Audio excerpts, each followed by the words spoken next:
Welcome to R5 TV news. సార్వత్రిక సమ్మె జయప్రదానికి వెంకటగిరిలో బైక్ ర్యాలీ.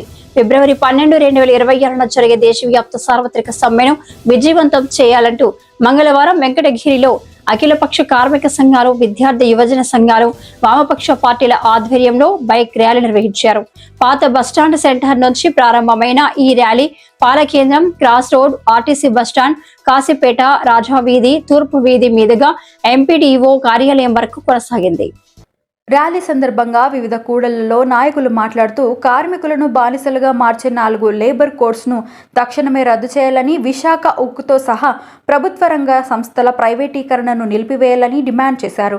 కనీస వేతనం 30,000 చెల్లించాలని, అంగన్వాడీ, ఆశా, మధ్యాహ్న భోజన పథకం తదితర స్కీమ్ వర్కర్లకు ప్రభుత్వ ఉద్యోగులుగా గుర్తించాలని కోరారు. ఈ డిమాండ్ల సాధన కోసం ఫిబ్రవరి 12న జరిగే సార్వత్రిక సమ్మెలో కార్మికులు, ఉద్యోగులు, రైతులు పెద్ద ఎత్తున పాల్గొని సమ్మెను జయప్రదం చేయాలని వెంకటగిరి కార్మిక సంఘాల నాయకులు పిలుపునిచ్చారు.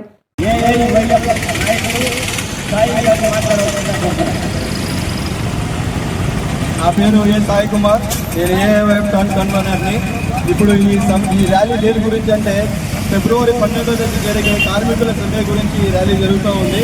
మన కార్మికులు రక్తంతో ఏర్పడినటువంటి ఈ చట్టాలను ఇప్పుడు ఈ కేంద్ర ప్రభుత్వం మార్చేసి 4 లేబర్ కోడ్లను తీసుకువస్తే కార్మికులకు ఎలా న్యాయం జరుగుతుందని నేను అడుగుతూ ఉన్నాను.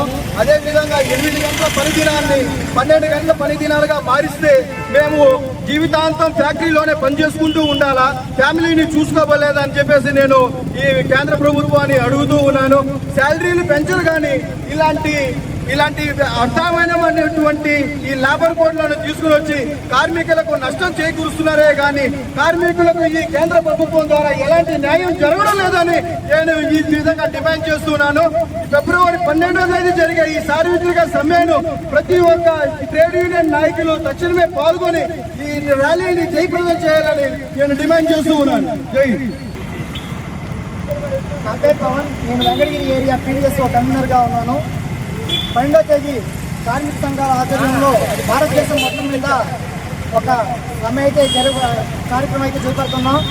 ఇప్పుడు చూసుకున్నట్టయితే ఆడవాళ్ళు మగవాళ్ళతో సమానంగా అని చెప్పనేసి రాత్రిల పూట అబ్బాయిలతో సమానంగా అని చెప్పనేసి ఆడవాళ్ళని ఫ్యాక్టరీలో వర్క్ చేసేదాన్ని పెట్టారు. అది పేరుకేమో మేము సమానత్వం అని చెప్తున్నారు కానీ ఇది ఆడవాళ్ళని ఇబ్బంది పెట్టే ఇది. ఇంకోటి చూసుకుంటే కార్మికులకి 8 గంటల పనిదిన ఉండాల్సింది కాస్త 10 గంటలు చేసి కార్మికుల యొక్క శ్రమను ఇందు దోపిడీకి గురి చేస్తున్నారు ఈరోజు. కనుక 12వ తేదీ సార్వత్రిక సమ్మె భారతదేశం మొత్తం జరగబోతుంది. ఈ సార్వత్రిక సమ్మెలో ప్రతి ఒక్కరు కార్మికులు అందరూ కలుసుకొని వచ్చి పాల్గొని జయప్రదం చేయవలసిందిగా పీడీఎస్ఓ నాయకుడిగా నేను పిలుపునిస్తున్నాను.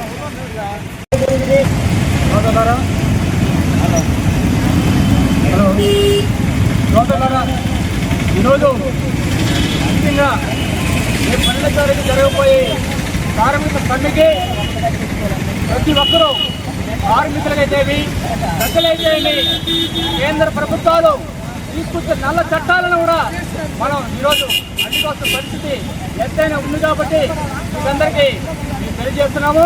అలాగే ప్రతి ఒక్క పౌరుడు, ప్రతి ఒక్క కార్మికుడు కార్మిక సమ్మెలో పాల్గొని ప్రభుత్వం మెడవలు దించేంత వరకు మన చట్టాలను మనం కాపాడుకోవాల్సిందిగా మన మీద బాధ్యత మీకందరూ కూడా తెలియజేస్తున్నాను. అలాగే కేంద్ర ప్రభుత్వం చూసినటువంటి నల్ల చట్టాలు వెంటనే రద్దు చేయాలని చెప్పేసి విధంగా మేము డిమాండ్ చేస్తున్నాము. అలాగే మనకు వచ్చేటువంటి సార్వత్రిక సమ్మెకి ప్రతి ఒక్క నాయకులు, ప్రతి ఒక్క కార్మిక నాయకులు, కార్మికులు, అలాగే వామపక్షాల అఖిలపక్షాల నాయకులు ఆధ్వర్యంలో కార్మిక సమ్మెను దీనిని కూడా బాధ్యత చెప్పేసి మేము తెలియజేస్తున్నాము. అలాగే ఈ కేంద్ర రాష్ట్ర ప్రభుత్వాలు ప్రజలకు చేసినటువంటి మోసపూరితమైనటువంటి కొన్ని ఆ చట్టాలు కూడా రద్దు చేయాలని చెప్పేసి మేము తెలియజేస్తున్నాం. లేని పక్షంలో ఇంకా రాబోయే రోజుల్లో కూడా అనేక కార్యక్రమాలు చేసి ప్రభుత్వం మెడబడబోతుందని చెప్పేసి ఇది తెలియజేస్తున్నాం.